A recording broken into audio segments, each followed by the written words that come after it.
is also discussed. This endeavor will be more. This convention has been actually quite an eye-opener because one, it has covered a lot of many topics. So it's broadened the horizon. And when you work in a particular field for a very long time, you need to keep refreshing yourself as well, which I think this convention has done extremely well. My message to everybody is that that's a common thing which I have always. You eat less, eat on time, eat right, walk more, sleep well and smile.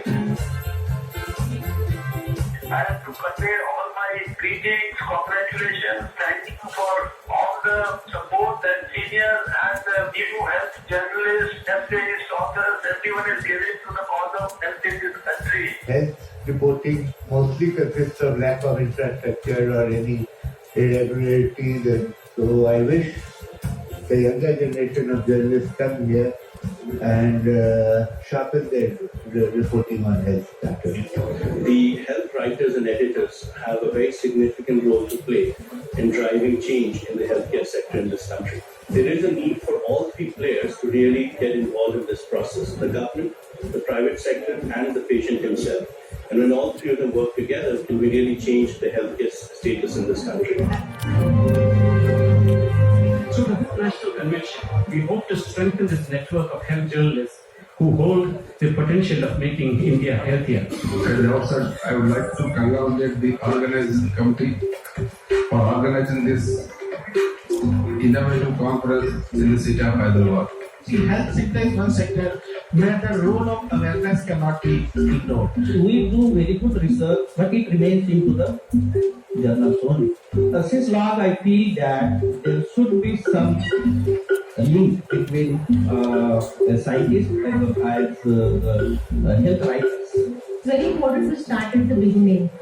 So it's the schools, the schools must promote this health and hygiene. This is inevitable. Death is inevitable. If we have that conversation, then many people will die a dignified death. The cost of healthcare to the economy, cost of disease burden to the economy, and how together, as partners in healthcare delivery, we can address healthcare needs and create healthcare sector, which is the motive force for the economy. Today is the day of multi-centric, multi-nation study.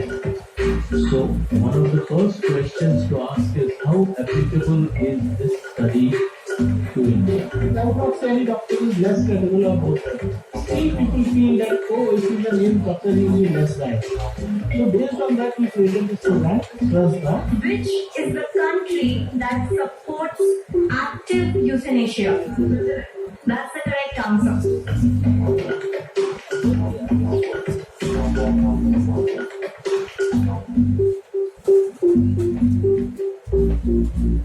In media, somehow we have had this entire concept of generalists, journalists as generalists, which is gradually changing. And now we are grooming an entire generation of journalists who continue to be jack of all trades, but are also master of one. I think it's the love for the patient and his family when it comes to a legal battle against a big hospital in India. I would like to give you the cases of deaths that have happened among newborns in Karnataka, where we know that the child passed away soon after the pentavalent administration. Observational research. Several times we say, well, there are 1,000 obese women and their blood pressure is high. Doesn't mean that the two are correlated. The capacity of the body, of the system, is strong enough to bring back the balance. So there is no scope of inaccuracy in healthcare. There is no scope of wrong reporting in healthcare. There is no scope of any misrepresentation in healthcare. The greatest innovation of all time is Ayushman Bharat, the Prime Minister Yojana. I think it's a fascinating transformation in healthcare delivery, and all of us would love to be a part of this biggest change which is coming along. It has been a momentous journey for Health Essays and Authors League, or HEAL, since 2008. HEAL has also brought health reporting to the forefront and has been advocating accuracy and neutrality in telling a story.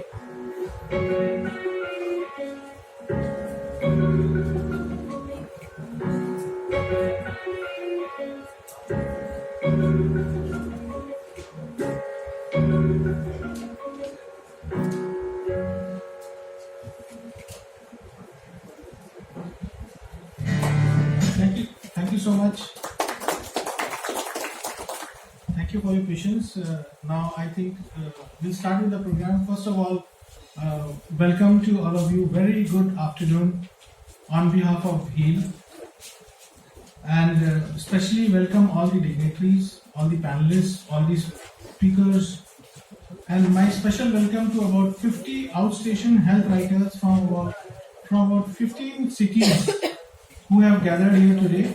Almost all of them except two or three of them have landed, and representing all parts of the country, and Delhi-based health journalists, feature writers, all speakers and panelists.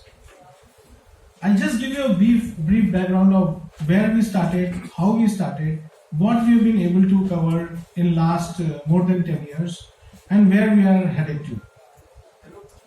We started this network with the purpose of training and capacity building of health writers, editors, and of late the health and nutrition bloggers in this part of the world.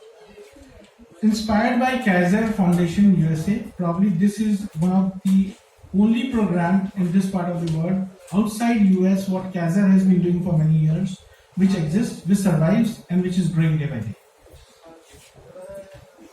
Informally, we started with health writers workshops in 2005. We have done approximately 150 workshops. 150 of them in about 20 cities across India. In 2010, we registered as HEAL Foundation and started a national convention module, with Sri R. Shankar as president, and with many top health writers, editors like Dhananjay ji, KG Suresh ji, Dr. Sumit Ghoshal, Gyan Prakash, Vivek Shukla ji, Mrs. Malti Ayer, and many more who have been joining this journey from time to time, year on year. We were able to execute 6 National Health Writers Conventions, and now we are standing tall at our 7th National Health Writers Convention here. In this journey of 14 years, we have touched base with approximately 1,000 health writers, editors, bloggers, feature writers, freelancers, TV journalists involved. We have involved more than 100 experts, prominent doctors of the country, few of them you saw in the video, the health ministers from time to time, health secretaries, bureaucrats, health planners and experts from reputed institutes like Niti Aayog, National Health Authority, NIM, Hyderabad, who has been very active in participating with us. We have done workshops and they have been a part of our conventions. Organizations like WHO, UNICEF, other development organizations like World Bank, World Food Program, FAO, industry bodies like FICCI. Today you'll find FICCI associating with us. ASSOCHAM, we have done the 2nd and 3rd writers conventions. Leading healthcare corporates and funding organizations who have supported us from time to time. And hospitals like we have been having experts from AIMS, RML, Safdarjung, Fortis Group, Sargangaram Hospital has been a very active participant, and Max, Apollo, and all leading hospitals and doctors. We have played a genuine role in highlighting key socio-health issues from time to time, like issues related to malnutrition, undernutrition, to highlighting issues of childhood obesity. I remember first of the kind childhood obesity survey and study was launched at this platform about 10 years back.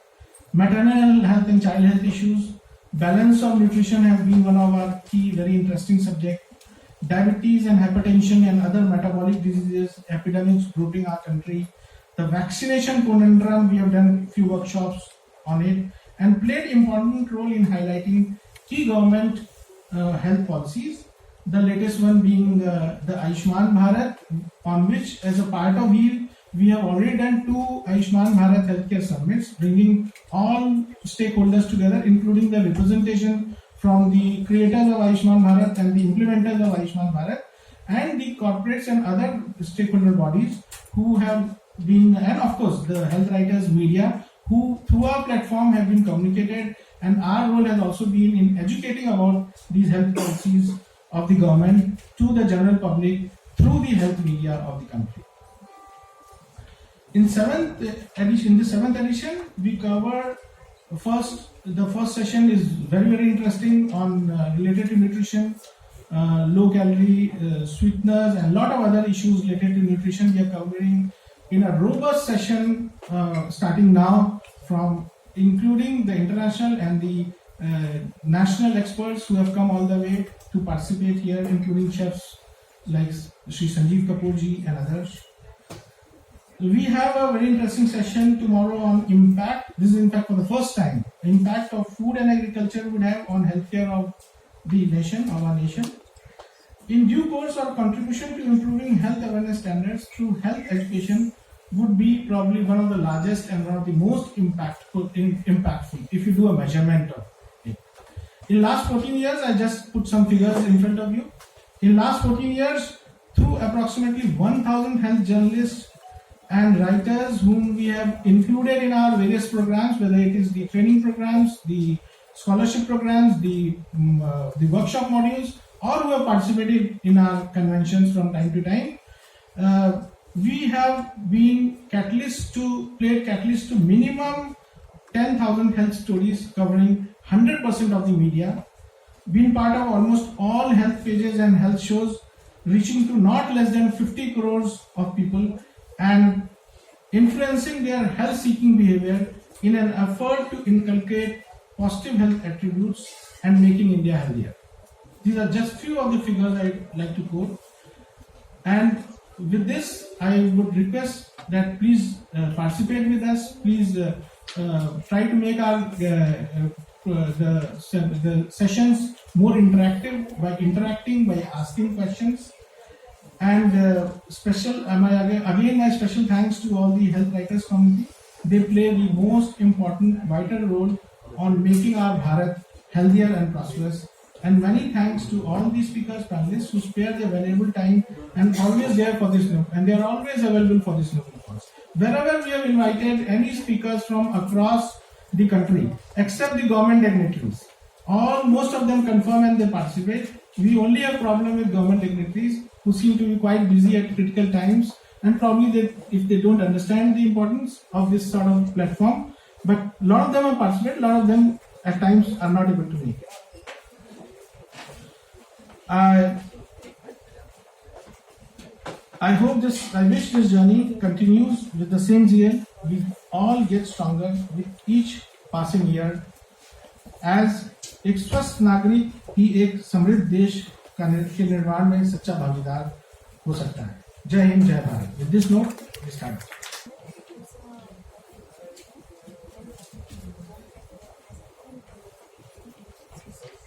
May I now request Mr. Abhinav Singh, Head Food Processing and Safety, to share the initiatives of FICCI in the field of reformulations and low calorie sweeteners.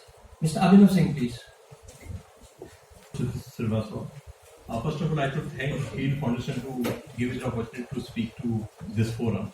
I mean, we're really feeling Italian among all the health writers and experts from the health and nutrition sector. For me, it's a very first experience, and really thank to HEAL Conference for organizing such a wonderful convention.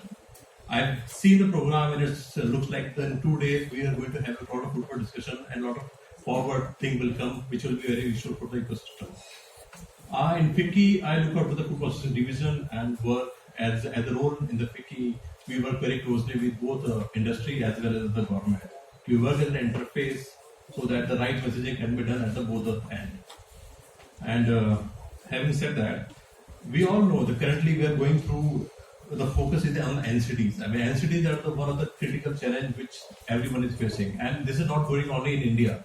It's a global concern. And this is something which has kept everyone on the toe. And going forward, this is, and even today, it's a very critical concern. And to address NCDs, I mean, it cannot be done by one person or one stakeholder. All stakeholders in the ecosystem will have to come together. And I think the major challenge is to have the right perspective, right messaging clear. I mean, eat in moderation, having active lifestyle. That plays a more key role in tackling the issue with NCDs. And if you see today in the market, a lot of new products are coming up which seem to be very healthier in nature. They tend to be healthy. So that's how it's coming. It's because of reformulation. Until unless reformulation is not done, company will not be able to put the right produce or right packaged food which is more nutrient in nature. And the reformulation, if you see the current concern, the reformulation is not only which has to be done by the processed food industry, it has to be worked out at home also. Because major part of the food is we consume it from home. And as per the record, 13% of the food, processed food is being consumed. So that says around 88% of the food that we consume is coming from the home food, street food, or some other source of food. So we need to make this a habit, the eat in moderation, going away the mandate of the government. We need to reduce consumption of salt, fat, and sugar, because this is the one which leads to NCD. So we have to start from both at the home level as well as the processed food industry. So a lot of our member companies, they are in the journey of reformulation. They have made some pledge to the government that going forward in the 5 years time, they will reduce the ingredients, lower use of fats, fat, salt, and sugar. And we would like to see more healthier products coming in the market, which is more beneficial and highly nutritive. Similarly, so coming back to the sweeteners. So at FICCI, we had a tie-up with Food Industry Asia, which is an association based out of Singapore. Last year we ran a lot of seminars across the country where we informed SMEs and MSMEs about the reformulation, how they can use the right tool for the reformulation of food products, and how this toolkit can be useful for them. Not only that, all these seminars were well attended by the nutritionists, academia, and as well as the representatives from the government as well. And so the key is to debunk the myth. A lot of this going around the Twitter, they are not healthy, they are not safe, but it's not the case. I mean, if you want to replace white sugar, we are in India. I mean, if we want to reduce the calorie intake, and if we substitute probably something which has a low calorie, low sweetener, we will not have it. And because we have a very sweet tooth, we know to have sweet appetite. So, and at the same time, we want to reduce your calorie consumption of white sugar. So, what is the solution? Solution is you make it with sweeteners. Sweetness can give you that taste and also help you reduce more calories. Certainly at this forum, I would say the media plays a key role. You are the health writers, you are the one who are passing on the information, and the millennials, the young generation through social media, through the digital platform. I think the more critical fact is passing on the right information, which is scientific and fact-based. We have seen in past in many cases like this plastic, the crook is made of plastic, the fork is there, plastic rice, plastic egg. So all these are rumors and which spread like fire on WhatsApp platform. So as you can play a very significant and critical role in creating more of right consumer awareness among the masses. You are the one who are the driver for it. You are the one who do articles, who cover many events where you pass on information. If you don't be, I mean, you play, I think you are the most significant player in the entire stakeholder, be it industry, be it chamber, be it in the government, because the messaging should be right. And if it's a fact-based, science-based messaging, I think nothing can stop it. And because consumer get really worried every day if they hear something which is not of a good source, right? So right messaging can only come through your end, and it has a scientific factor. So this is my request on behalf of FICCI to the media, that whenever we report something, let's do a little exercise at our end, check at our end whether whatever we writing is right or wrong. I understand that many studies which say sometimes for or against, but in totality, you are the key stakeholders to disseminate the right messaging to the masses. Having said that, and we have at FICCI, we are collaborating with some international associations who have the immense expertise and scientific and practice knowledge. So, and we are in touch with the government, and we will be putting them right. Sometime soon we'll come with some new information which will clear the doubts about the sweeteners, because we have scientific tested, JECFA and other global bodies have cleared it. So I mean, there are no doubt it's a safe thing to consume. Having said that, I believe the next panel session will going to throw more light on that. We have experts sitting with us, and with them, I guess the message will be more clear. They can, and you being a health writer, you can put up your questions to them. And with this, I wish you best of luck to the Hill Foundation and to the rest of the program today and day after. Thank you so much. For the evening. Now it's time for the first session of the convention. I'm sure everybody here uses low-calorie sweeteners one way or other. Some of you may use them to sweeten your tea, and some of them may consume them in various drinks and dairy products to keep a check on your total calorie intake. Our inaugural session today, Decoding the Science of Low-Calorie Sweeteners for Effective Diet Management, is designed to burst the myths around LCS and their usage for effective diet management. To set the context, I would play a video for all of you.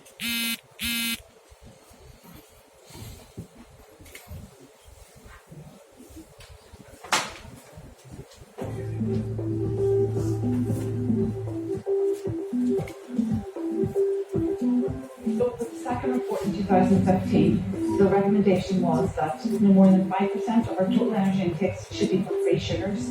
And we know from data from the National Diet and Nutrition Survey that in the UK, nearly every group within the population exceeds those recommendations, and probably by double.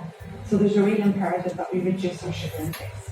Well, low-calorie sweeteners, because they're intense sweeteners, can replace the sugar in foods so that they can maintain the sweet taste and palatability. And this will allow consumers to make these changes and reduce their overall energy consumption from sugar without reducing the palatability of the diet, which is something that makes it a little bit easier for individuals to do.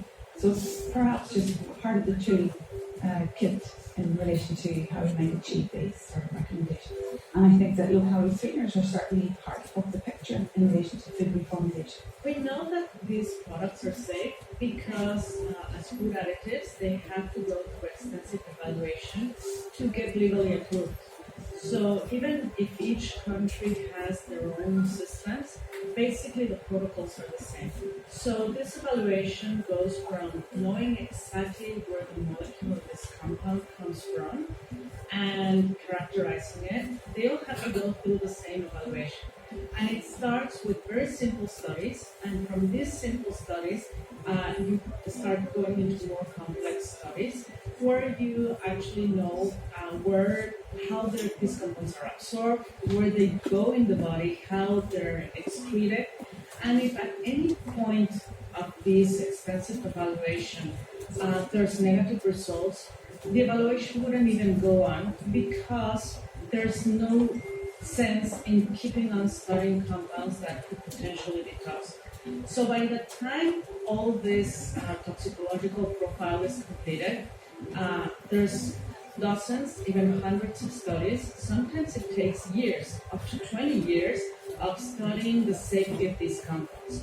After all of these studies are completed, based on internationally approved protocols, international authorities or local authorities will take a look at these petitions and will also call for international data. So whomever has studied these compounds is allowed to send in their information, and through a very profound analysis of all the data available, the authorities can come up with a scientific opinion and a recommendation and limits of where these products are safe.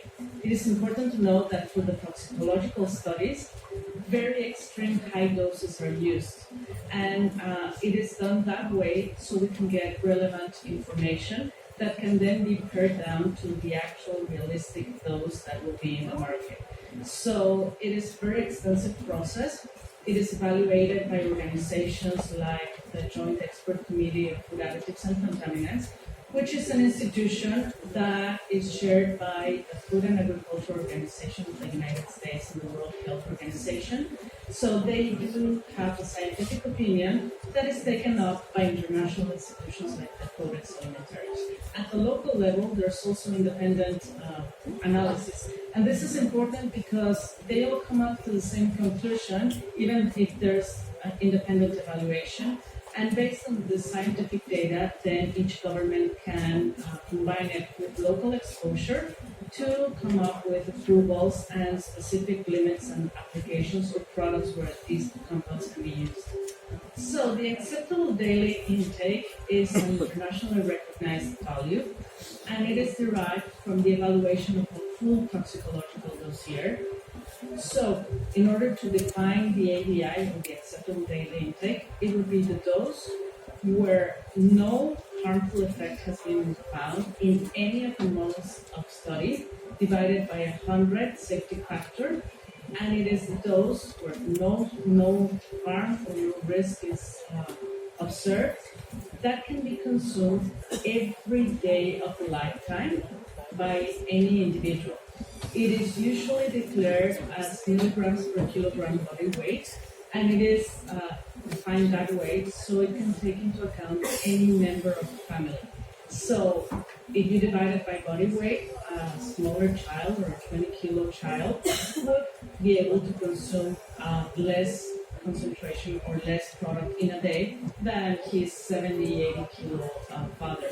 So it is always by body weight, so you can adapt it to any member of the family. It also takes into account any subpopulation that is at higher risk.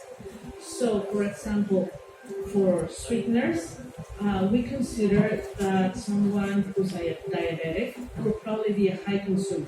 So the API would take into account that particular person that would be high consumer of these products. Criteria is for approval that they will be safe for the entire population. And actually, low-calorie sweeteners have only one thing in common. That means that they are able to provide sweetness without calories. Especially for low-calorie sweeteners, where one of the target groups could be diabetic, and we want to ensure that there is no impact on blood glucose and insulin and diabetic management and control. So we are talking about many years of research in order to have the safety well demonstrated, and we would also ensure that there is no impact on the reproductive systems, because we want to make sure that pregnant women or gentlemen who are wanting to get their wives pregnant, there is no effect on their reproductive ability or on the development and health of the infant going through development. And I actually think that the use of sweeteners, blends, adds an additional component of safety for a couple of reasons. One is that when they are used in combination, they often have an improved taste profile, so less is used, and so you actually have sort of a lower total exposure of each individual sweeteners. And we know from a lot of the studies on metabolism and so on that they do not interfere with each other. So the blends also are well established to be safe. In relation to weight loss, we have pretty good evidence for that. So when low-calorie sweeteners replace sugar in the foods and drinks and have that, mainly drinks and have that, because that's where low-calorie sweeteners work best in terms of functionality, in terms of sweetness, and where they can replace sugar significantly enough. Then the trials are pretty consistent, or actually very consistent, in showing lower weight and lower energy intake when people are consuming low-calorie sweeteners, when they're randomized to consume low-calorie sweeteners versus sugar. And that can be expected on the basis that low-calorie sweeteners reduce the energy density of the diet, they remove some of the sugar from the diet, and that removal of sugar isn't compensated for, not fully compensated for, by overconsumption of sugar or other calories elsewhere in the diet.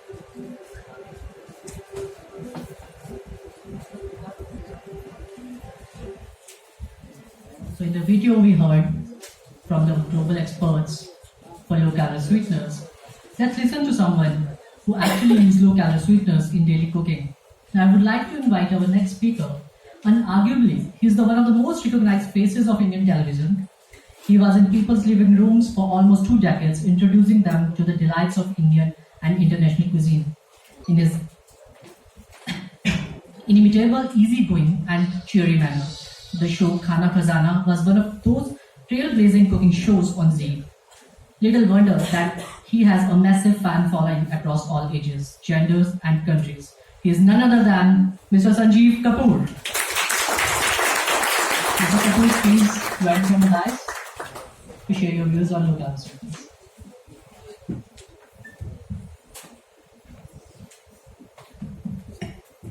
Good afternoon. Thank you very much. What an interesting topic. Actually, sweetness is something which is a taste which is primary.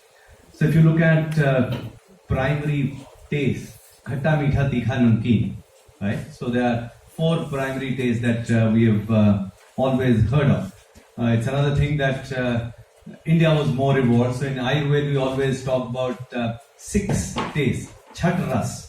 And apart from khatta, meetha, tikha, namkeen, we have 2 more tastes, bitter, katu, or astringent. Now, if you have something which is primary, something which you have been brought up with, and suddenly you realize that, oh, this also can cause harm, then the trouble starts, because it's not just the sweetness that we get from sugar. So again from if you were to look at Ayurveda, so where does the sweet feeling come from when it comes to taste? It's not only sugar or fruits. Comes from carbohydrates other than fruits also. Comes from fats also, right? So there is a feeling of sweetness that comes, and this is not something that I'm bringing up today. This is as per Ayurveda. Now, in a day and age, in a country like India, where we have had dichotomy of societies, where at one end there is malnutrition, and other end we say we are the diabetic capital of the world. So how do you make laws and rules and things like that becomes very difficult. I read today that there was someone who was arrested because he was using saccharin in ice cream. Okay, fine, because he probably was passing off saccharin as sugar. Is it right? No, it is not wrong. But if there was someone who was using sugar substitute and saying that, okay, this is a replacement of sugar in a city like Delhi, Mumbai, or actually by Delhi, Mumbai, we are working on two small villages in Maharashtra, interiors of Maharashtra, near Amravati, where there are high instances of diabetes, there are high instances of it's not malnutrition. Actually, there is half area has more problem with nutrition than one would have imagined. It's so actually it's very strange place where there is issue of anemia, and there's a set of people who actually need to eat less in a very small area. So in such a case, sugar substitute, I think whether it is something which should be used, not used, is healthy or not, I think there is enough data that is there all across the world which suggests that it's okay to use. Like everything else, moderation is the key. And in moderation, of course, you have prescribed ADIs, you have everything which is predefined. But how do you use it? How do you actually use that? My experience is it's actually pretty simple. It's not difficult at all, because it's the mental barrier first, whether it will work or not. And yes, because there has been progress in this area also. I remember when we first started, there were sugar substitutes which were heat sensitive. You would have them with higher, cook them in high temperatures, the sweetness actually goes down. So it won't help, but for cold drinks, for many other things, it would work really well. In today's day and age, there are multiple sugar sweeteners which can be used for cooking, and especially anyone who desires, and as we said, it's a natural desire, primary taste. So it's something that is very difficult to let go of. It's like humans, animals, they have instinct to survive. That's natural instinct, right? It's primary nature, like our taste, that's primary in nature. So in such a scenario, you replace it with something that will work really well. And for sweets, if we see, what do we have in most of the sweets? We have carbohydrates, could be different, so wheat flour, right? We have fats also in that. Look at, remember I said that apart from sugar, the feeling of sweet also comes from things like these. They give satisfaction or satiety of sweetness. Now, sugar is something which is easier to replace. If you were to replace maida, you can do it with some other carbohydrate, but still largely be in that range. It may not be meat, it may not be wheat, it may be something else. But Again, fat, can you replace? Actually, fat can also be replaced, but it's more complex, more difficult. You have to cut down. You can say this is no fat, but to say that there's a fat replacement. How many of you have ever used any fat replacement ingredient? None, right? So why industry is working on it? It's not that industry is not working on it. Sugar actually is less complex if you have to replace it, because the thing that we are working on is unidimensional, which is the taste. Now, taste has many elements, and the mouthfeel that is there. In sugar, it is not that complex. Sugar sweeteners, sugar substitutes are easy because the sweetness, we have many options. So we have aspartame, we have saccharin, we have sucralose, now stevia is there, monk fruit is there, acesulfame is there. There are many sugar substitutes that are there, and different people, and then there are combinations also. And largely they would be in the region of 150 to about 600. Most of the commonly used sugar substitute would be 150 to 600 times sweetness of sugar in terms of if you were to take a weight parity of each ingredient.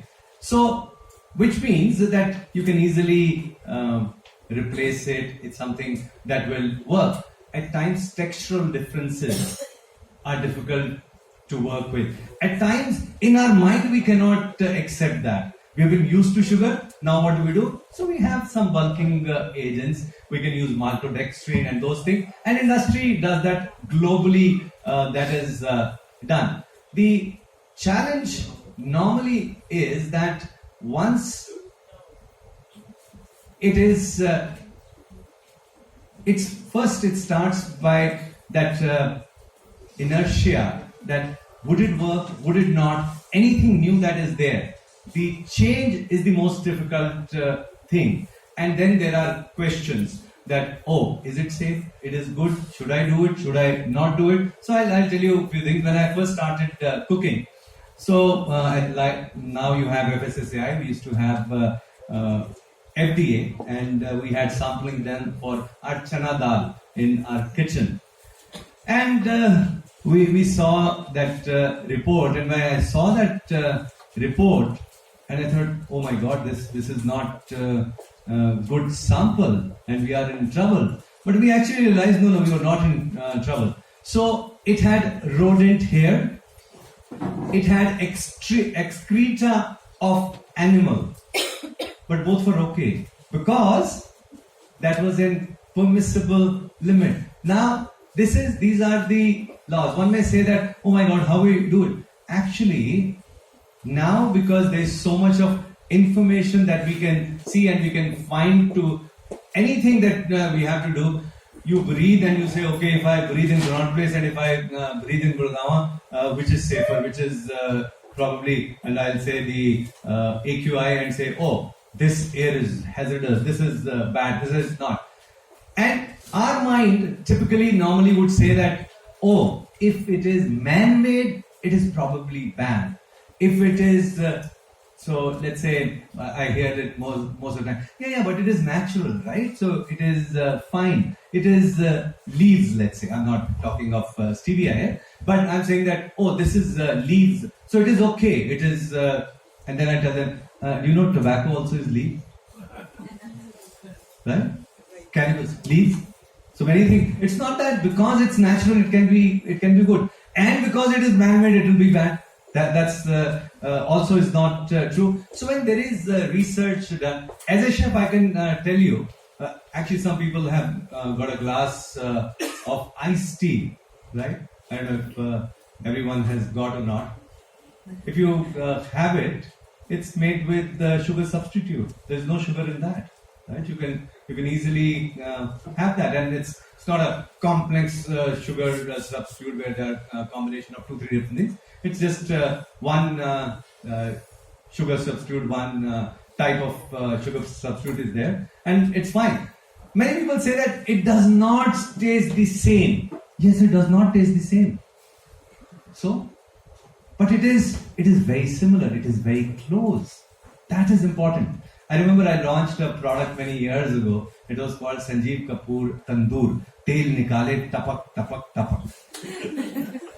What was it? It was a kind of a sandwich griller. And why it would take the oil out? Because it was not flat, it was on a slant. So oil will come down. It's natural, right? Gravity will just fall down. People will say, "Oh, fantastic! Can we put puri in it?" Why do you want to have puri? Have chapati. It is same, made with wheat flour. Why do you want to have? No, but it does not taste the same. Of course, it will not taste the same. It will not. It is so. Is it something which will be similar? Yes, very similar. Very similar. Can coconut oil and olive oil taste the same? No, they cannot. They will not. They will not. Right? But yes, now we have refining of oil. They can all look like same oil. They'll all look, mustard oil will look same, soya will look same, rapeseed all will look same. They will smell the same because they don't have smell. Because they are deodorized, they are bleached, they are done everything and they all look the same. But in sugar substitute, actually the complexity is not that much. It's actually fairly simple. And that's why today there are many companies are selling it. But what I'm seeing is that there is a resistance, and there should be. I think we need to be prudent. Educated people need to be prudent, and we should be prudent. We should know what we are doing. But if there is a need, let's say we need to lose weight. Fantastic. My daughter, she is an athlete, and she can eat everything. She eats pizza, she eats French fries, she eats everything, but she runs like a dream. She does not put even an ounce of her weight because she runs every day. She's a national level athlete. She need not worry. But with our sedentary lifestyle, with whatever stress that we have, can we substitute sugar with sugar substitute? I think it's an easy thing for us to do. Is it something that will work? 100% it will work. In few things, would it be same? No, it will not be same. So, jalebi की चाशनी बनानी है तो चाशनी गाढ़ी होनी चाहिए. So वो sugar substitute से वैसी नहीं होगी. But then today you have half sugar and half sugar substitute. Half the sweetness comes from sugar. So you can have those solutions also. So today's solutions are available. So if there is a need to cut down your calories, which I hear most of the time, I meet so many people. Here also I was waiting, so many people say, "Oh, you are not a typical chef. Chefs are normally very big, huge, bulky, but आपका वजन तो नहीं है." Actually, if we know what we have to do, so I combine everything. I do daily exercise. I control my calories. I control my fat calories also. I control my sugar calories also. I also substitute sugar calories from sugar with the sugar substitute. So it is a complete package, and I'm happy with it. It's something, and since I can cook, I keep on trying. I कभी cake में भी try कर लेता हूँ. तो cake में कह दूंगी अच्छा अब इसमें शुगर वाली तो कैलोरीज कम हो गई हैं, अब फैट वाली कैसे कम कर सकता हूँ? How can I do that? So my suggestion, my recommendation, and I would say that sessions like these, earlier they were not they were not there.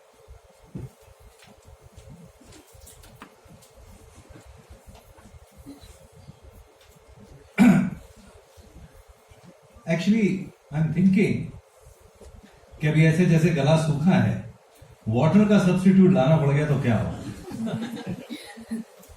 Right? So let's thank our stars that if there is a problem with sugar, we have a substitute which is there, not just one, multiple. And let's keep on believing that we have to make ourselves healthier to find solutions to many problems that are ahead of us. Problem of calories from sugar, according to me, has been solved to an extent. So let's rejoice, let's celebrate that. Thank you. A discussion on a food item can never be complete without a master chef perspective. Taking the discussion forward, I would like to invite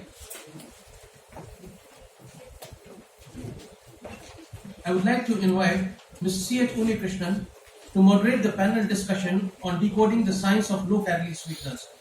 Mr. Unikrishnan is the founder and editor of India's first medical science news magazine for the clinicians and healthcare fraternity for Fortune Medicine, which was set up in 2018. On the panel, we also have Dr. Bajanin Magnuson, a scientific consultant specializing in food toxicology and ingredient safety and regulation. One of her areas of expertise is in safety assessment of low-calorie sweeteners, in addition to consulting. Dr. Magnuson is an associate professor in the Department of Nutritional Sciences and co-director of the program in Food Safety, Nutrition and Regulatory Affairs at the Faculty of Medicine, University of Toronto. She will be with us through the video conferencing. Welcome, Dr. Magnuson.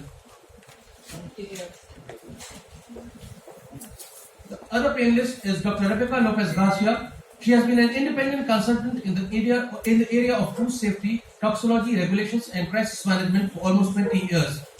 She has worked with organizations such as United States Agency for International Development, the United Nations Food and Agriculture Organization, universities such as University of Arizona, Michigan State University, New Mexico State University, and the University de La Salle, and companies around the world.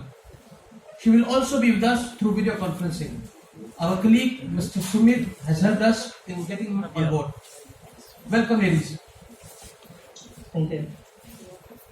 Thank you. We're thankful to both of you to join us in spite of the time we have difference there. Now, I'd like to invite Dr. Bhuvneshwari Shankar, Chief Dietitian associated with Apollo Hospitals, Chennai. She holds a PhD degree in clinical nutrition, specialized in critical care nutrition, and has over 3 decades of experience. Dr. Shankar, please join us on stage. May I request the audience to please give a round of applause to all the panelists who are coming up to join us. Dr. Sandhya Pandey, the other panelist, has been working in the field of clinical nutrition and dietetics with a career span of over 17 years. She is currently working as the Chief Clinical Nutritionist in Fortis Memorial Research Institute, Gurgaon. Dr. Pandey, may I request you to please join us on stage. Thank you, ma'am. Next panelist doesn't require any introduction, I think. He has the proud distinction of being the only chef in the world to have his own food channel, Food. He has also been conferred.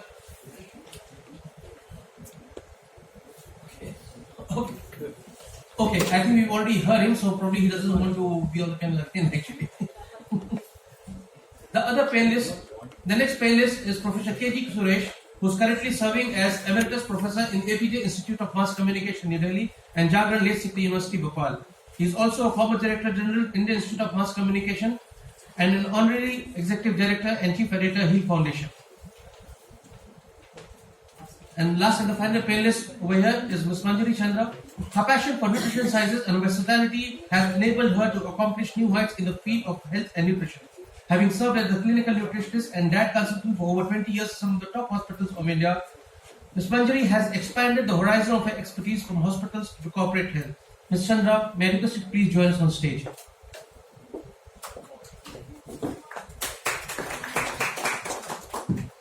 Ms. Unikrishnan, now I leave the stage to you, please.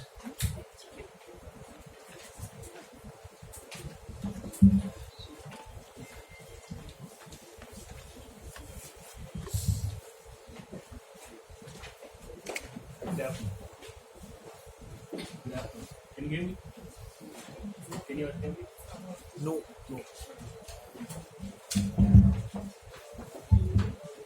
Good afternoon. Very warm welcome to the first session of Vicky Heal Foundation Summit.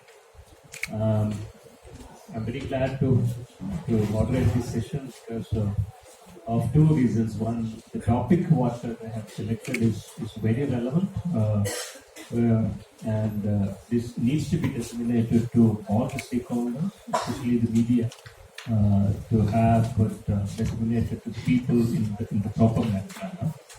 And secondly, this is a good occasion where the experts, the global experts, and our own experts talking about this, explaining why this is needed, and how scientific is this, and how do we use it, and what are the benefits of low-calorie sweeteners. It's a very wonderful topic. The speciality, or maybe I think I would take it as why this is so peculiar here.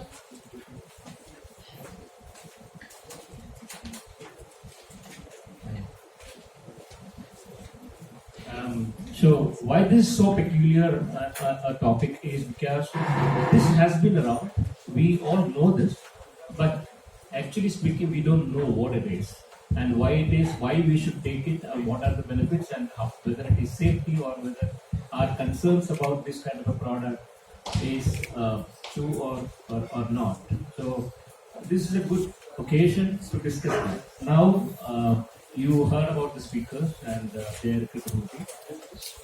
We will be, in this discussion, we will be touching upon mainly three aspects of low-calorie fitness. The first one, we all should know that why this product is relevant and why we need this. And the second aspect of what we is examining is it safe to consume? Are there scientific evidence which has been proved, which has been established? This is safe and good and beneficial for the human being in different stages or different populations, different groups.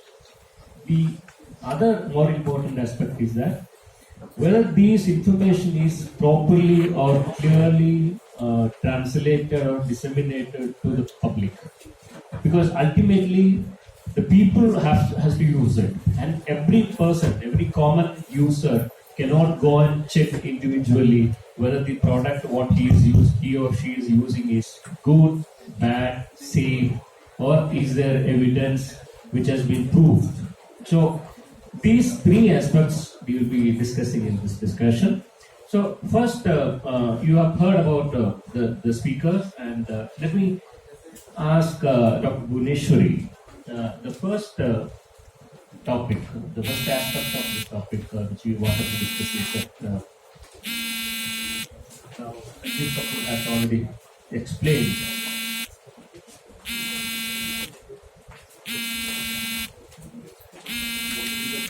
Okay, let me, here the organizer wanted to do a survey kind of thing first.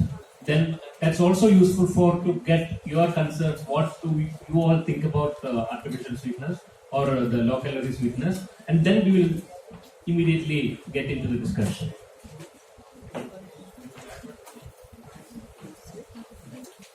Okay, so we will do a survey on low-calorie sweeteners.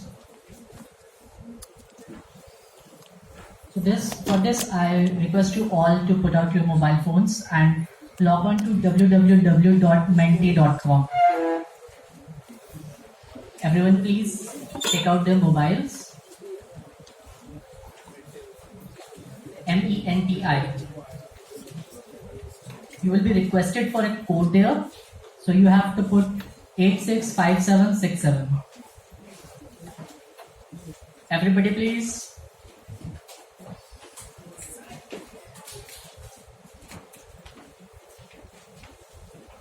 Okay, so we have one response. Waiting for others.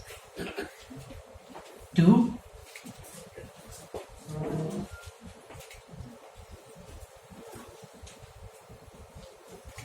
What the code is? 865767.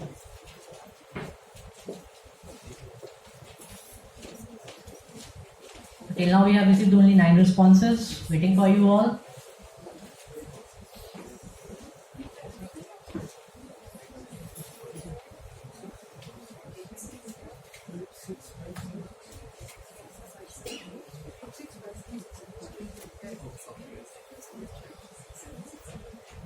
this room we have almost 70-80 people and only 27 responses till now. I guess everyone has their phone on them. Please log in.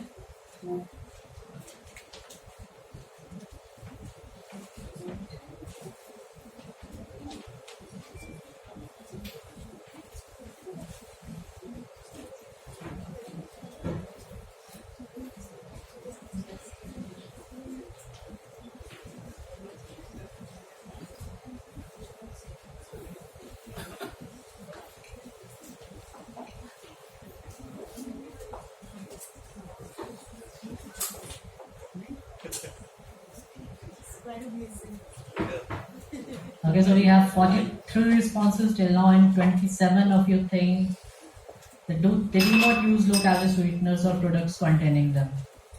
30 it is, and the number is increasing, which make me think that most of us are not aware about the use of low-calorie sweeteners.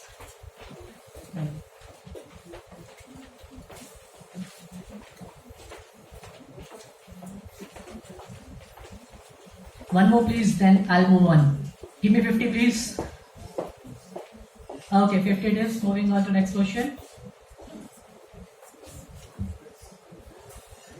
For which of the following reason are you comfortable using low calorie sweeteners?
The response is quite mixed for this question.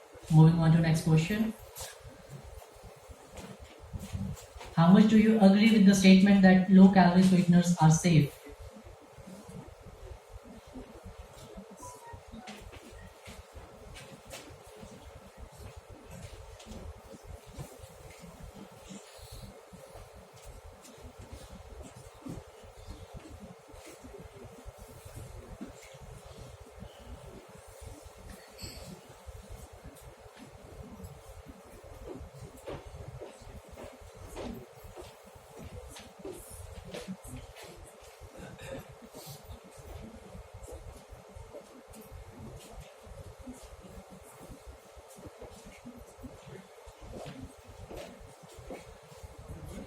So as I can see, most of you are either neutral or disagree with the statement. Next question is, please indicate whether low calorie sweeteners are suitable and safe for these different groups of population.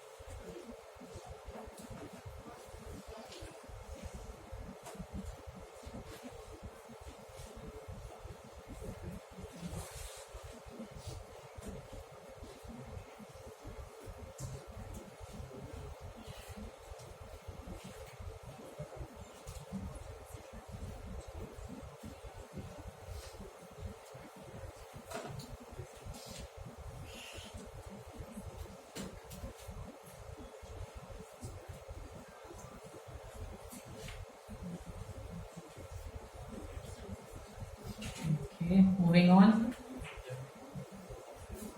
Do you think low calorie sweeteners cause cancer?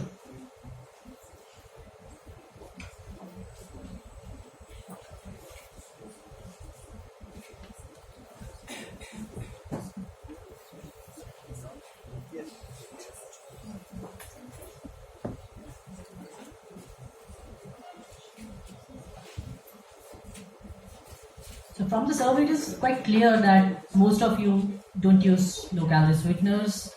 Most of you are not even sure about their safety, and you're not even clear about that they cause cancer or not. So now I'll request our panelists, to throw some light on the low calorie sweeteners along with our international sweeteners. Thank you. Thank you. Yeah, the survey has actually proved that what I said in the initial stage initially was correct. It's around, the product is around for a very long time, but we don't know exactly what it is and why it is, whether it is safe or not, whether it is linked to some disease or something other health concerns. We do not know. Many majority are in the ignorant about this. So that is why this discussion is very relevant and topical. So, Dr. Bhuvneshwari, so why do we need this? Okay, if you look at the recommendation by WHO for sugar, it's only 10% of our total calorie is recommended from sugar. And all of us need to know a teaspoon of sugar is 20 calories. Per gram it is 4 calories. Are we able to take the recommended amount only? What do you do more than that? Today we know NCDs are increasing and obesity is a major issue in our country.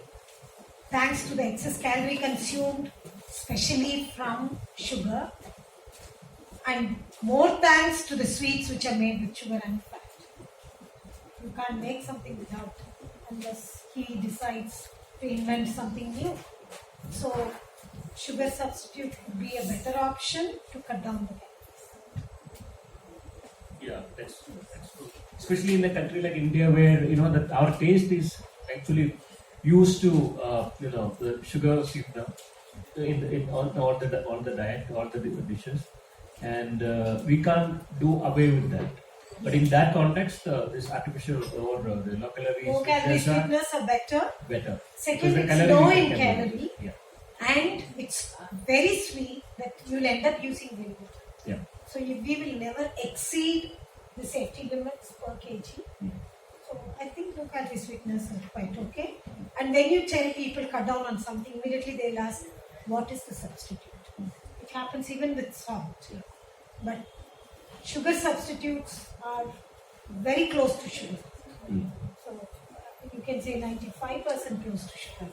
Yes, as Mr. Kapoor said, it will not be 100% the same. But by and large, once you get used to it, it's the same. It's much closer. Yes. Okay, thank you. Dr. Bharna, I would like to ask your views on this. I'm sure there are a number of studies have already happened and still studies are going on.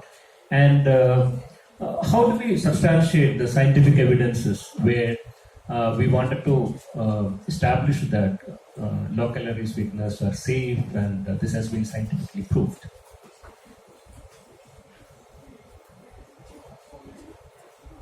Oh, we can't hear. Yeah. Okay. Yeah, please. So the scientific evidence for the safety of low-calorie sweeteners comes from a wide variety of different types of studies. And the initial approach, which I believe we're going to get to later, is to conduct very extensive toxicology safety studies. And the approach for evaluating the safety studies has been well established by the regulatory agencies.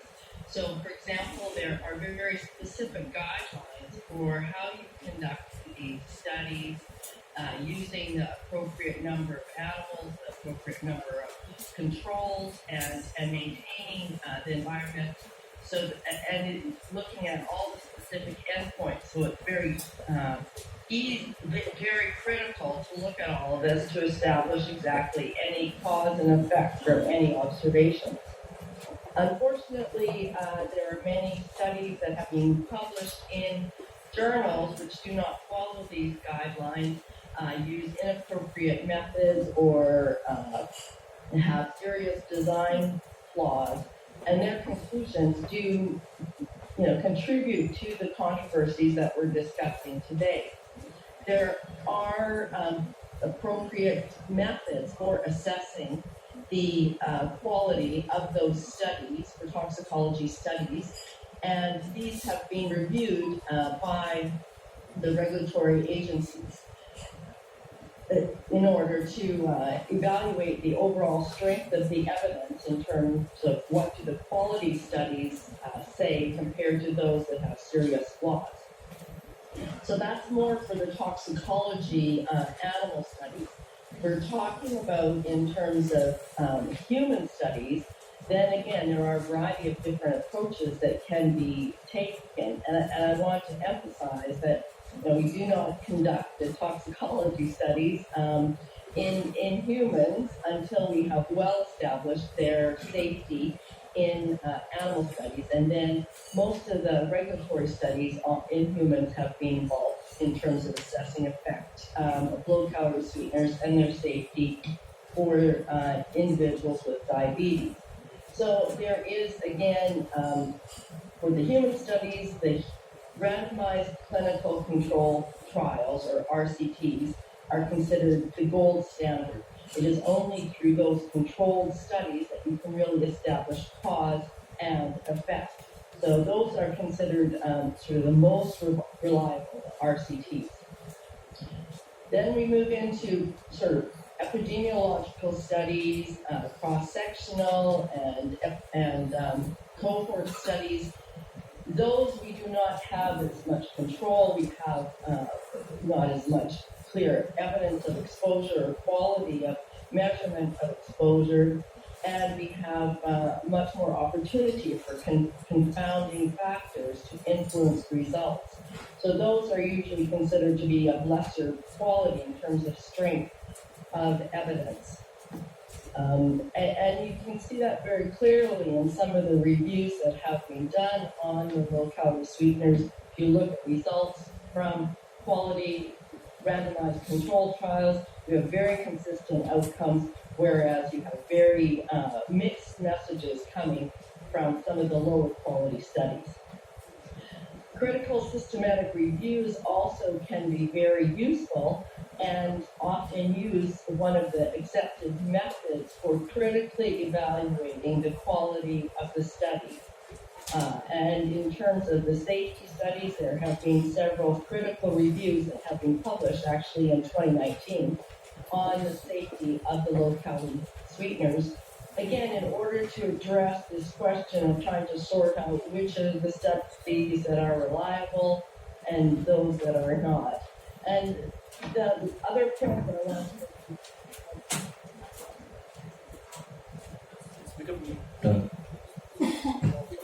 the variety of different studies and the totality of scientific evidence. So using these critical evaluation tools, we have position statements and reviews that have been done, for example, by WHO, JACFA, EFSA have done critical reviews, American Society of Nutrition, and so on. So these can be reliable summaries of the totality of the evidence. Okay, thank you. Thank you. So we have enough evidence to prove that, to substantiate that, how scientific is this product is, and how safe is this. But let me ask Dr. Rebecca that you both are toxicologists, so you can say very well or authentically that how safe is this product? With all this evidence Dr. Berna has explained. Yes, good afternoon. Thank you for the opportunity. As Dr. Berna stated, it is very important to understand that before any of these compounds get into the market, they go through very expensive testing. This testing is very careful and very conservative because we're talking about compounds that will be added to food, as opposed to some medications, some drugs where you have limited exposure. When you're talking about chemicals that you're going to add to the food system, you have to think that it will be in your household and that there will be access to the food by any member of the family at any stage of life. So think about your own family. You will have little children and maybe a pregnant woman and an older person living with you, and all family has access to food available at home. So when we think about evaluating anything that has to be or that we want to add to food, we have to be very careful in evaluating if it is safe and if it is safe for the whole family throughout the lifetime, eating it every day. Otherwise, it cannot be added to food. So we start by testing the toxicology, and the medical community and the nutrition community in general are really not aware of all the work that goes behind these products before they even make it into a shelf or you can hear about them. So once we find a compound that tastes sweet and you can add it to food, and when you add it to food, it makes food delicious, or it makes food at least taste the way sugar tastes, you need to think that we need to understand if it's stable. If you add it to some product that's going to be boiled or cooked, will it retain its safety and will it retain its stability and flavor and all its characteristics? So once we find this compound that we will call a candidate compound, we have to go through a complete set of testing. And as Dr. Berna said, there's many organizations that have set out proper standards to test these compounds. All of them in animal models, because we're testing safety and we're testing safety at extreme, very high doses. We want to get good information before we even expose humans. Also very important, when we talk about low-calorie sweeteners, we talk in general, but in all reality, before a compound gets into the market, it's tested individually. Because each one of those compounds, if you talk about aspartame or sucralose or saccharin, all of these compounds are very different. They have very different structures. They behave differently in the body, or they have very different metabolism. So we need to understand that we need to address them individually as individual compounds, and each one of them has gone through their own specific evaluation. So it's like a hurdle race. We start with very simple studies to weed out any compound that potentially could be toxic. And then as these compounds are tested and we find that it's safe or the compound is safe, then we move to more complex studies. So it is also important to understand that before it gets into the market, we have a whole variety of studies, and we look at all the science and all the toxicology testing in general, in context. So when we hear about one single study that had a single effect, we really need to take it into this whole context. So as it moves through the evaluation, we go through toxicological testing in reproduction. So we understand what happens to pregnant or during pregnancy, and then through development. So we understand what happens in childhood. And after all of these studies are completed, then the regulatory bodies around the world, internationally, we have the Joint Expert Committee, FAO, and WHO, Food and Agriculture Organization of the United Nations, and the World Health Organization has this group of scientific experts that take all of this science into account and give a scientific opinion.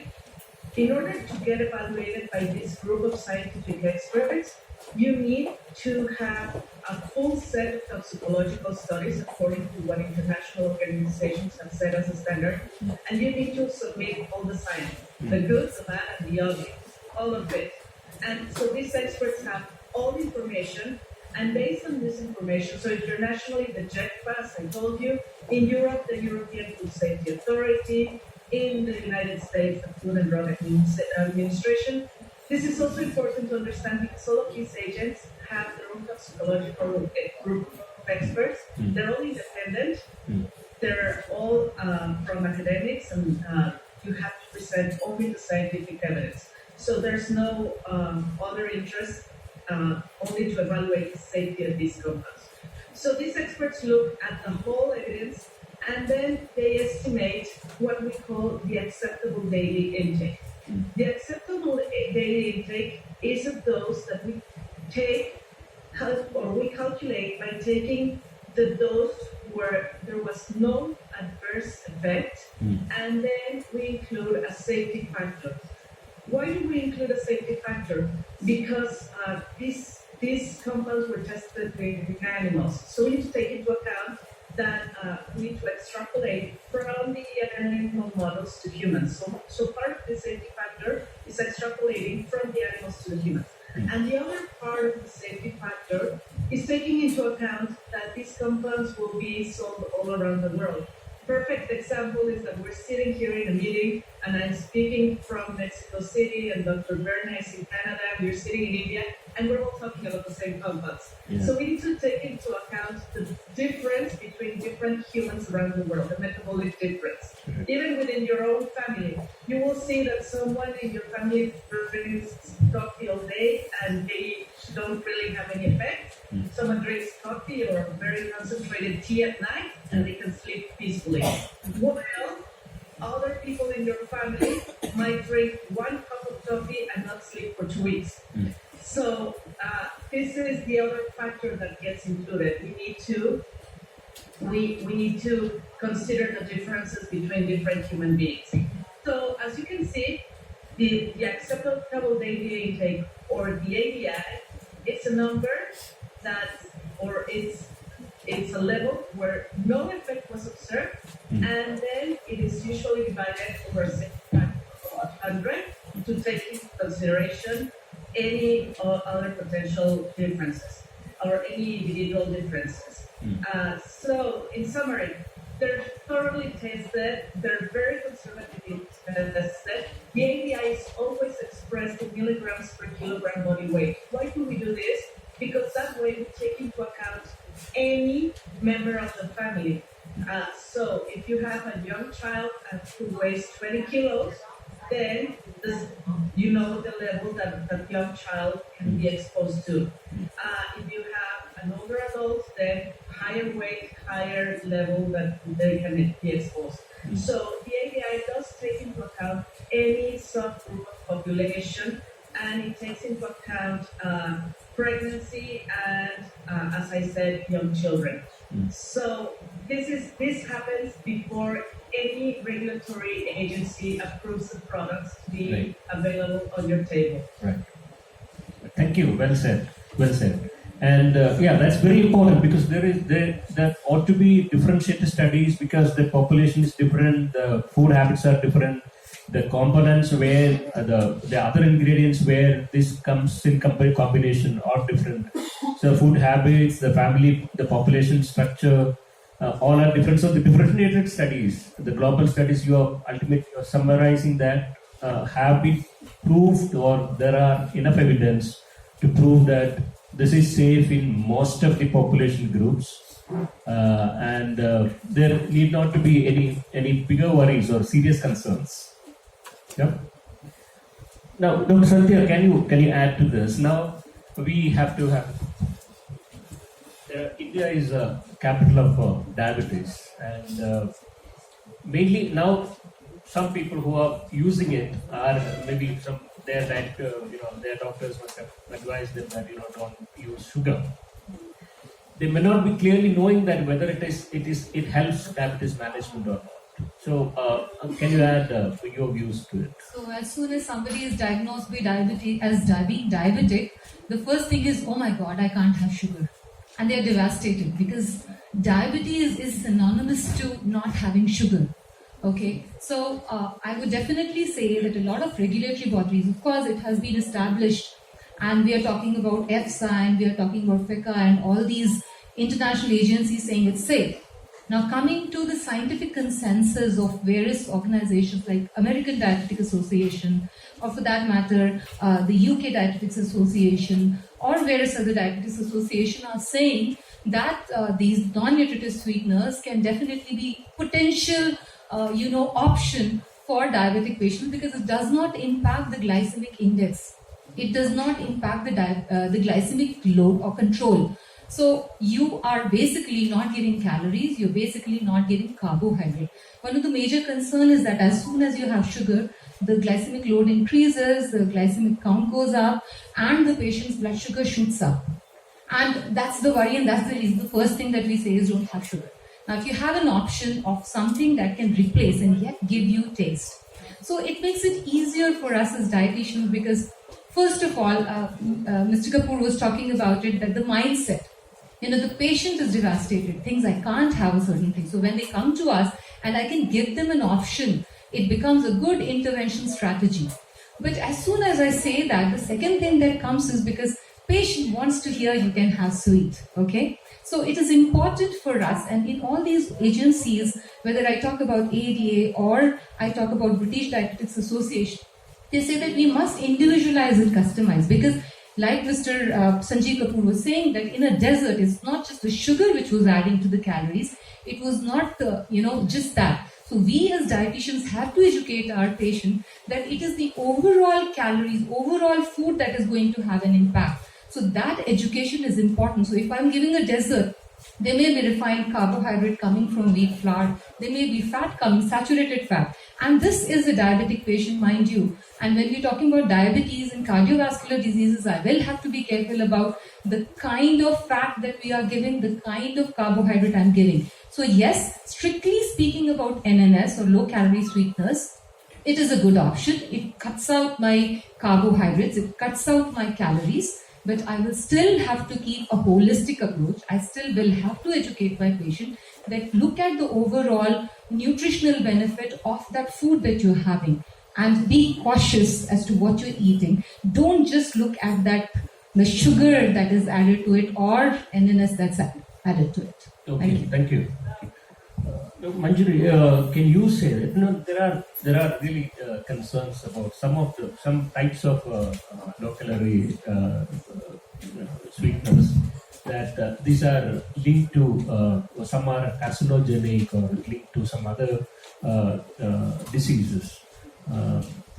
Is that those kind of apprehension right or not? Yeah. I think that is one thing that has already been spoken of. Toxicology is something that they have already explained that there is the toxic part. No, it becomes relevant here because we don't have a clear guideline yet on use of low calorie sweeteners. So what I can say is, one is of course we had the international speakers talking about the fact that the toxicology studies are done very rigorously before any sort of a molecule is really put out for consumer behavior or consumer acceptance or consumption.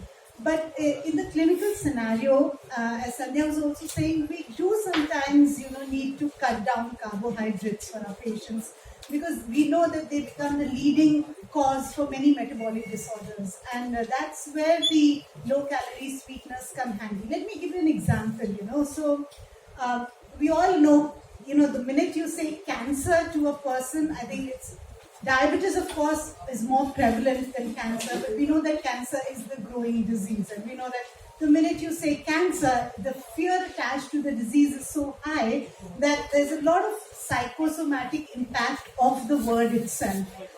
When we treat cancer or when we manage cancer in a clinical setting, besides the therapy, which is very dilapidating for the patient, the chemo and radiotherapy, there are a lot of nutritional changes also that are suggested to the patient, and that patient is already in a compromised state of consumption.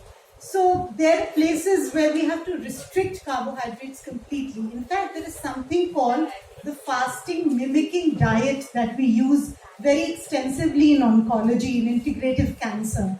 Fasting mimicking diet means that you don't really make the patient fast, but you mimic fasting. When you're mimicking fasting and don't supply direct sugar to the patient, the tumor cells do not derive, because cancer needs less oxygen and a lot of energy from sugar to thrive. So if you're able to give a lot of oxygen to the patient and reduce the supply of carbohydrates, you're able to control the disease to a very large extent. And that's how nutritional therapy works in cancer. And because we want to control the sugars, and our patients are quite weak and they're already compromised on the diet, we use the low-calorie sweeteners in a way that it can add some form of satiety to the food, but still keep their carbohydrate consumption very low.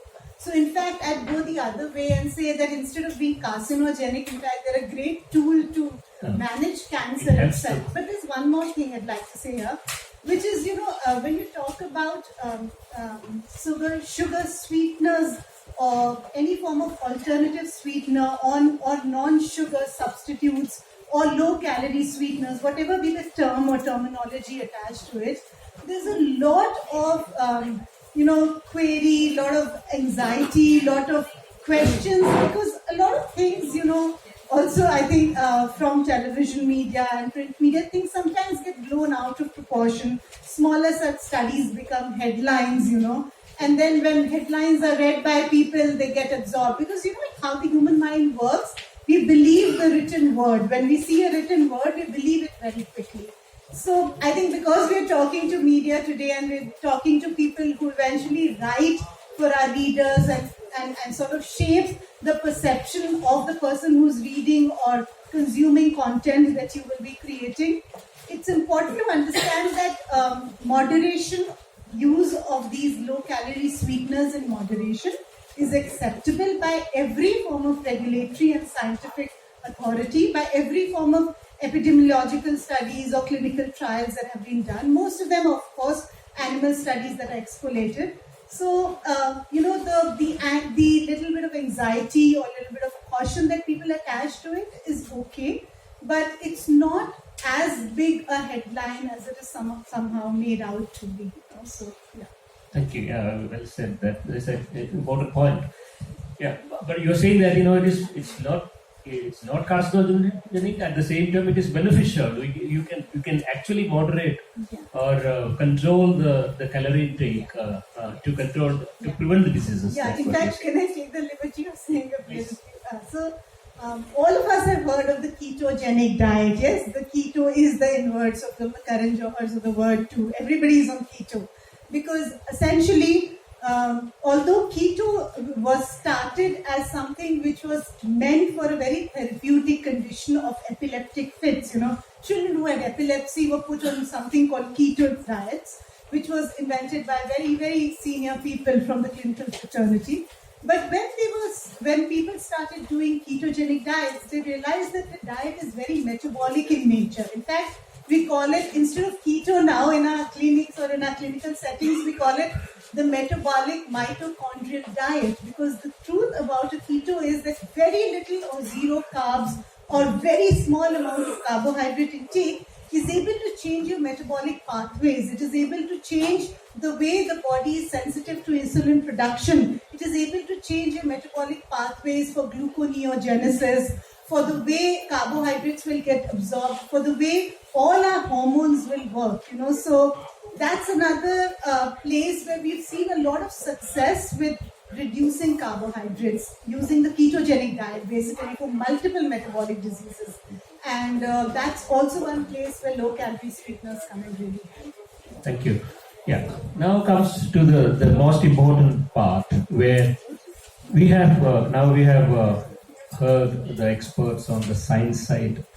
It has been tested for safety, and we have also established that it is not linked to diseases.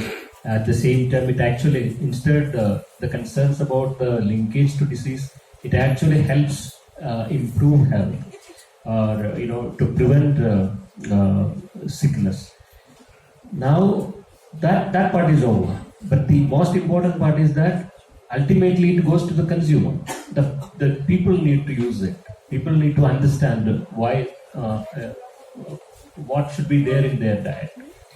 So it is the media and the people who interacts with public has a very important role to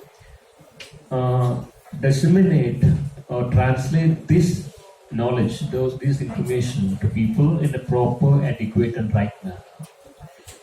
As a journalist, I have been a journalist for so many years, and as a journalist, I can very clearly say that media always has a tendency to hide the negative parts, or the whatever things which you can write something negative on.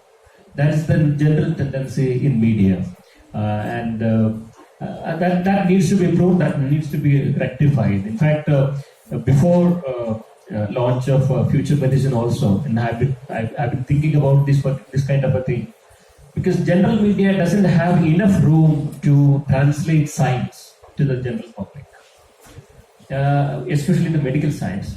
And as one of our speakers earlier said that, the medical science is an area, or healthcare is an area, it is like aerospace, that there is no scope for error.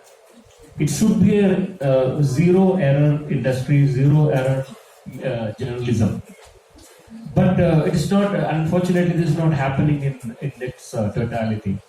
So that is very, very important. So when we entered with future medicine into the general media in India, we had the opportunity to actually translate medical science in its right manner, and in a way that is translated in a simple, interesting manner for all the health stakeholders as well as the general public to understand science. So here, media has a very important role which cannot be ruled out.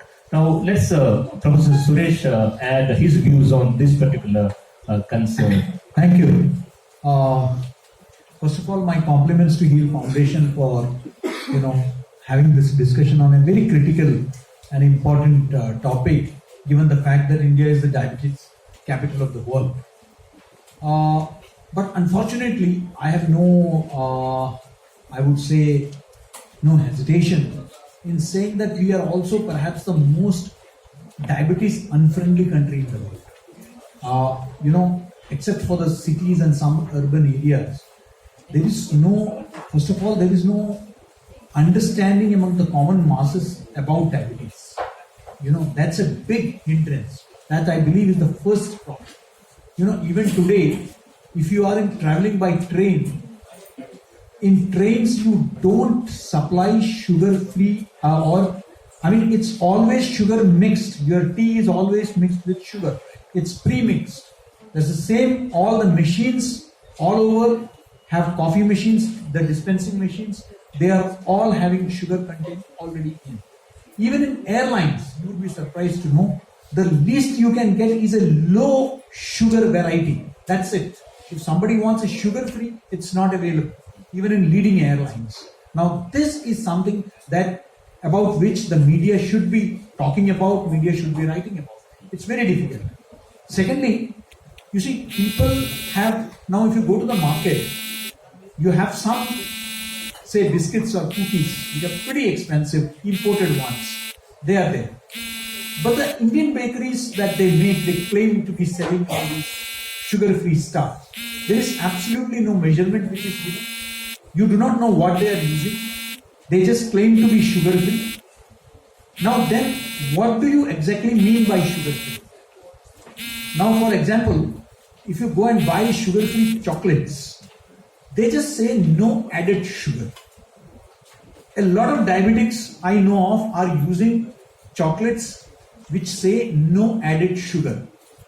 But that does not rule out the presence of sugar there. Now, are we educating? Maybe at least in those foreign packagings, you have specific, the measurements are given. How much milligram or whatever is there.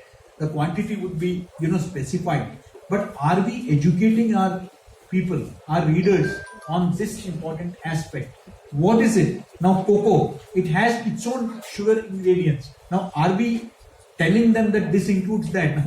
I mean, you can't have sugar-free potatoes, right? Now, in this country, you cannot think of diet without potato. I mean, particularly in the north. I mean, potato is so important.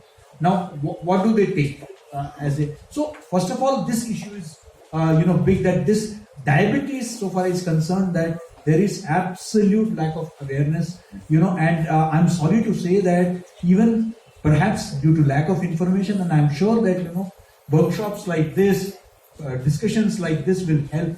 First of all, it's most important that we have interactions with media to sensitize them on the need to write about these issues, about diabetes, about the various aspects. Second is about sugar free products. Now, again, here I would like to point out, I have seen certain products claiming to be sugar free where it is written that long-term use has been found to be carcinogenic. They have written it in their own products. Now, Why is it now? Do you expect somebody to consider it safe when it is written in the product that long-term use can be carcinogenic? Who would like to contract cancer in the first place? So I think that it is very important that we need to have an understanding of these issues. We need to communicate to the masses at large, about sugar-free, how it's going to impact. Now, I heard the doctor who was saying that this metabolic rates, that differs from person to person, ethnic community to ethnic community. Now, come to think of it, can I use, say, sugar-free in jalebi? Can I deep fry that? Now, these are questions that come to my mind that I can sprinkle. Maybe in the West, you need to sprinkle it only in some products, or you mix it up. But we have foods where we have deep fry, we use sugar syrups, so many things. Can we use them there? That is again one question that comes to mind. How much? Now, what is the difference between a tablet and the powder that we get? Now, there is this entire stevia which has started off in a big way. And many people say this is natural sugar, and some people say, oh, this is plant sugar, so this is much more safer. People have come out with all that. Now, comparatively, is there a difference between the two? What about aspartame and sucralose and vis-a-vis, stevia? So, is it that the plant ones are, as Sanjeev Kapoor here mentioned, that there are plants which can be really, problematic also. Yeah. So everything natural is not necessarily good. Again, these are, confusion. There's a lot of confusion in the minds of the people, particularly the diabetics. And I think that media should play, but for that, first media should be sensitized. They should be educated. They should be told about it. Only then, we can expect them to communicate it further. It is better than, not communicating is certainly better than communicating half-truths, or I'm sure that publications like yours can do a better job, but then unless the so-called mainstream media, which has a bigger reach, whether it's television or print or online, unless they take it up, it won't reach the masses. That's it. Yeah, thank you, Suresh. So you heard it.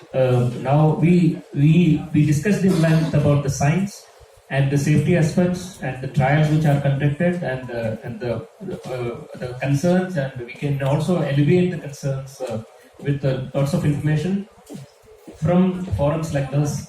So it's media and the people like us to take it to the larger public for their to negate their concerns and fear, especially when there is no clear-cut guideline which is available in a country like India, where massively the white sugar is used because of our traditional diet style and the habit. Here we have a larger responsibility, bigger responsibility to disseminate this science what we heard, and also to alleviate the concerns what if it is existing, and and also for the controlled use of the products like this, the sugar as well as low calorie sweetness.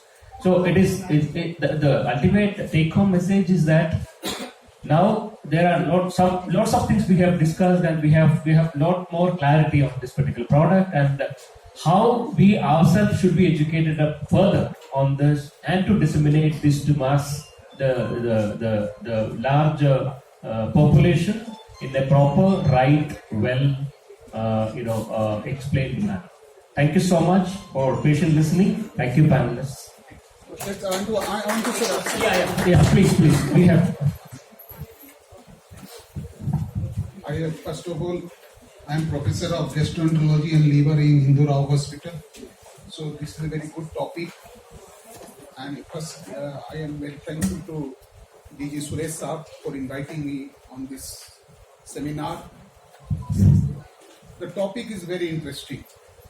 And what is the thing, what Mr. Kapoor told is a very correct. We have to reduce fat, we have to reduce sugar, we have to add exercise, and the weight itself is a very harmful.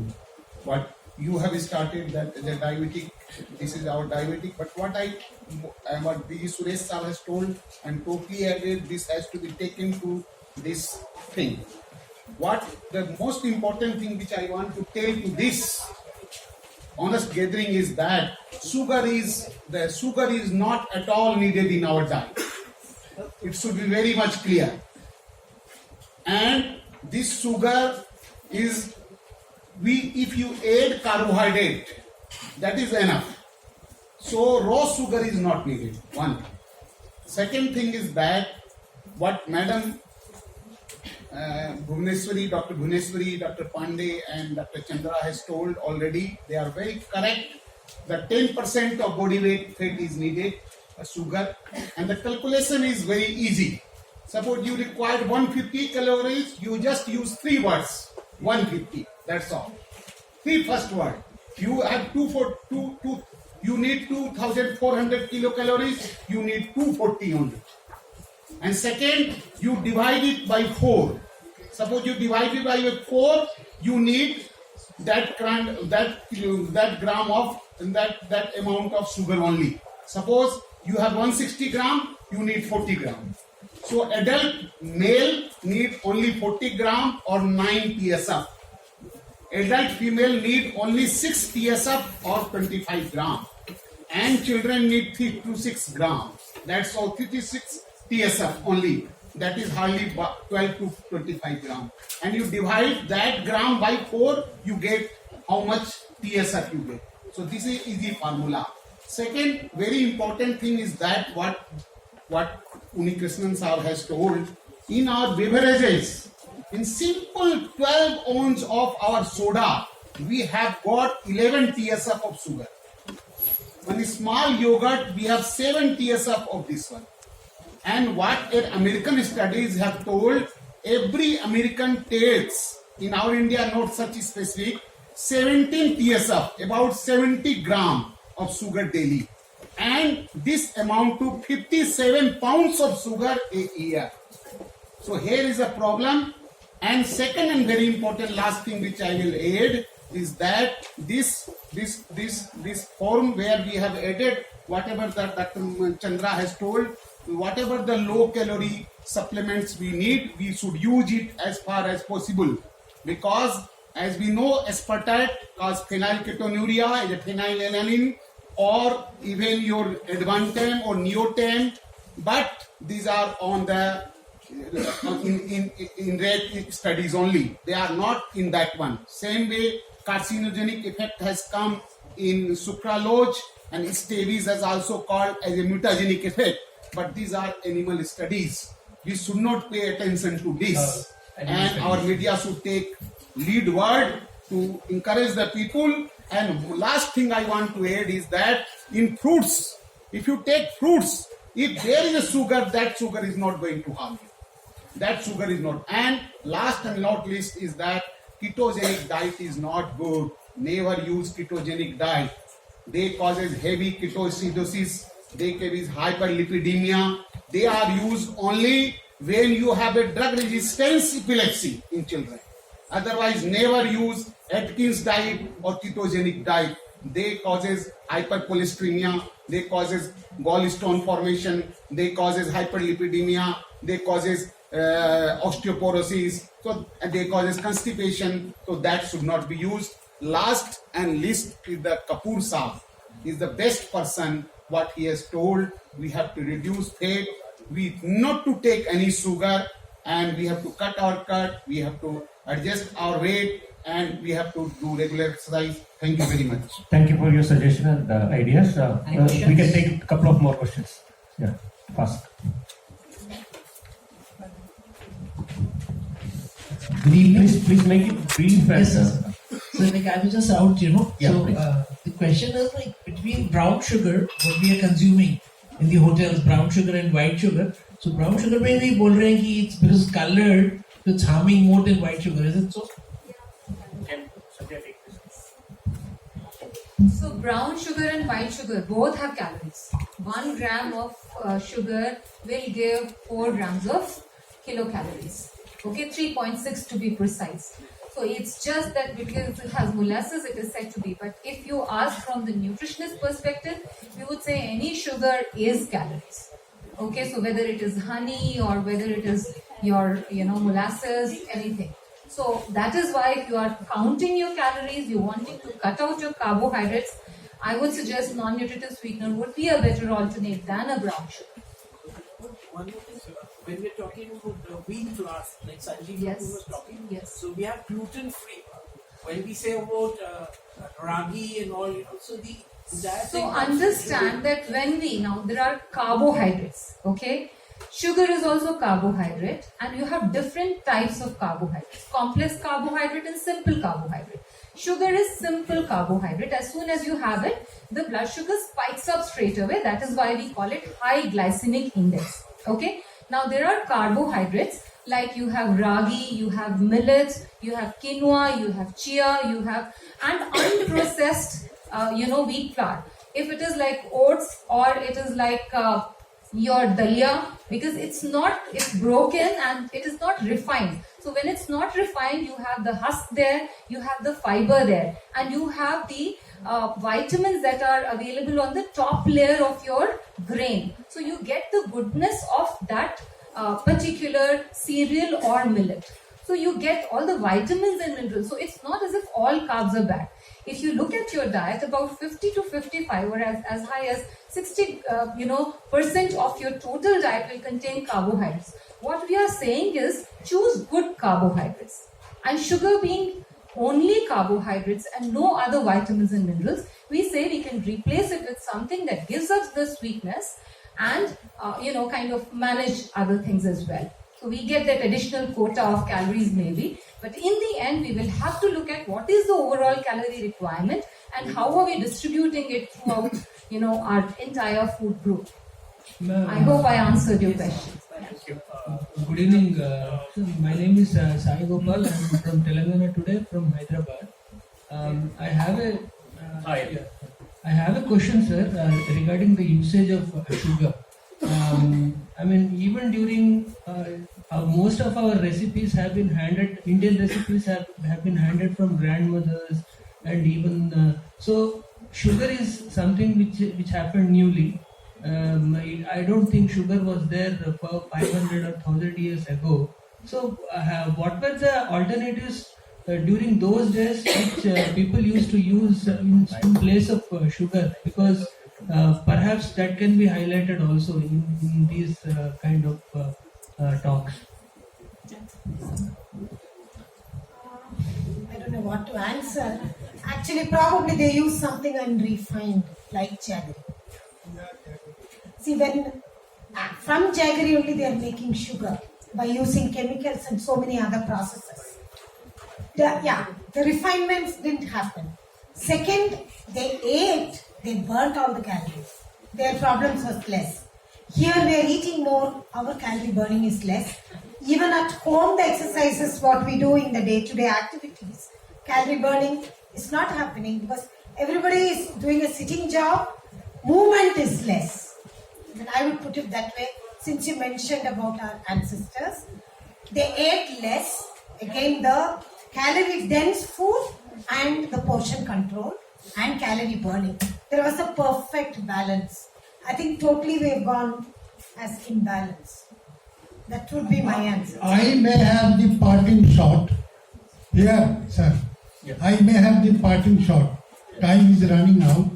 So I have been given this opportunity to ask the parting shot. Is it for harm reduction from sugar or it is totally harmless? What happened to e-cigarette? That was brought as harm reduction. Later on, it has to be banned. So what is about this low calorie sweetener? Is it harm reduction or it is totally harmless? Maybe we can ask the toxicology experts. Can any of you, Dr. Berna, can you answer? Have you heard of this question? The question is whether it is harmless or harm reduction. I would say it's both. I mean, in terms of the low-calorie sweeteners are just in the body. So the only potential benefit that they serve is to reduce total caloric intake and total sugar intake, and that is really only beneficial in individuals who are trying to manage their diabetes or to reduce body weight. So in, for example, growing children, there is no real benefit to them, because in that situation where you're wanting to provide a very healthy diet and look at total growth development, then we would not really recommend their use, not because they're still safe, but just in terms of their potential for benefit is probably not there in a child that does not need to reduce calories or reduce body weight. Did that answer the question? Yeah, I think it's harm reduction. I It's very would clear. like to add a little bit more, because you addressed some of the issues with e-cigarettes and what's going on in the market right now. First of all, we all know that smoking is not healthy. Yes. So Yeah. even something that substitutes smoking is not good. And it's very different from the design and the testing that we have done with non-caloric sweeteners. So I know some of the anxiety that goes on right now with something that's been in the market, and all of a sudden there's reports. But if you consider low-calorie sweeteners, they have been in the market for a long time. They have been evaluated and reevaluated by all the regulatory agencies. They have done extensive testing that is used for food. And that is a very important differentiation from what happened with the e-cigarettes. The testing for food is always more conservative, it's always more rigid and more stringent. There's even for compounds that have been around for over 100 years, like saccharin, there's been epidemiological observations on how even populations that were exposed to extremely high doses after the world wars, there's been no incidence of any higher incidence of cancer or any other chronic diseases. So as everybody has stated, these are food additives. They're just added food for the technological function of replacing sweet flavor. They're not drugs. You will not have any effect on disease. The overall effect or their impact comes from the reduction of consumption of free sugars. So if you do not reduce sugars and you do not have an overall healthy diet, low-caloric sweeteners will not do anything. It's the replacement and the following a healthy diet and lifestyle that actually gives you overall benefits. Thank you. Thank you. Quite a riveting session, I must say. Sorry, I have to cut you short because of the time limits. Thank you so much. Thank you, everyone. Thank you for patient listening. I hope the journalists have some pointers to take back home from here. Going forward, may I now request Dr. Sumit Ghoshal, one of the most experienced healthcare journalists, to kindly come on stage and present a token of appreciation to our panelists. Dr. Sumit Ghoshal, please.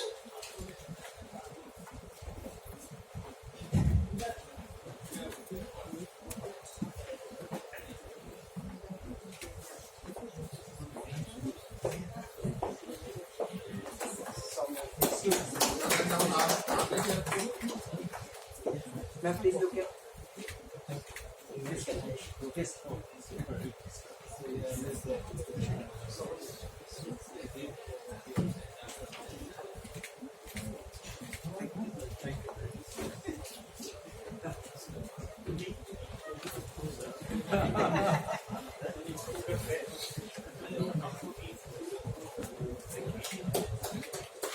As the presentation is going on, may I also tell all the participants here that you also have a poster on this presentation that was on the low calorie sugar sweeteners. May I request you all to please fill it, and somebody from our team will collect those feedback forms from you. Thank you, Penny. Thank you, Dr. Prashant. Thank you, everyone. Thank you, Dr. Rebecca. Thank you, Dr. Banerjee. We may not be able to give you the mementos, but I'll tell the organizers to coordinate it for you, actually, for sure.